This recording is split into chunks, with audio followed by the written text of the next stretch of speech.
Half টাইমেই 7 গোল, 7 up ডান বাংলাদেশের মেয়েরা। তুর্কমেনিস্তানকে ধ্বংস করে দিচ্ছে মনে হচ্ছে এই অবস্থা। বাংলাদেশের ক্রিকেট খেলা বাদ দিয়ে মেয়েদের ফুটবল খেলা দেখেন, ইউটিউবে ঢুকলেই দেখবেন লাইভ খেলা হইতেছে। আজকে ক্রিকেটের অবস্থা দেখেন, এই হলো অবস্থা। 248 রানে অল আউট বাংলাদেশ। শ্রীলঙ্কার সাথে আজকে সিরিজ হেরে যেতে পারে।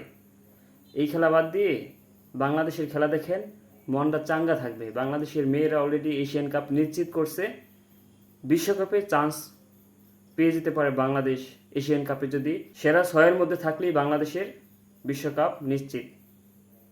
তাই বাংলাদেশের মেয়েদের খেলা দেখেন, ঋতুপর্ণা চাকমা অলরেডি জোড়া গোল দিয়ে দিছে এবং সবাই গোল দিতেছে। কারণ তুর্কমেনিস্তান 141 নাম্বার র্যাঙ্কিংয়ে রয়েছে, খুবই একটা ছোট দল। তাদের সাথে খুব সহজেই বাংলাদেশ গোলগুলা দিয়ে দিতেছে।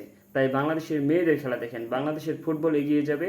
এই কোচিং স্টাফ পুরাই দুর্দান্ত বাংলাদেশ ফুটবলের, এবং বিশেষ করে বাংলাদেশের কোচার পিটার, তিনি আসলে দুর্দান্ত। বাংলাদেশটাকে এমনভাবে সাজিয়েছেন এবং প্রতিটা গোল আজকে দুর্দান্ত হয়েছে। ছোট গোল হলে কি হবে, গোলগুলো অসাধারণ ছিল। হাফ টাইমের খেলা এখনই শুরু হবে। 14টা গোল হয়ে যেতে পারে, কারণ প্রথম হাফ টাইমেই 7 গোল হয়ে গেছে।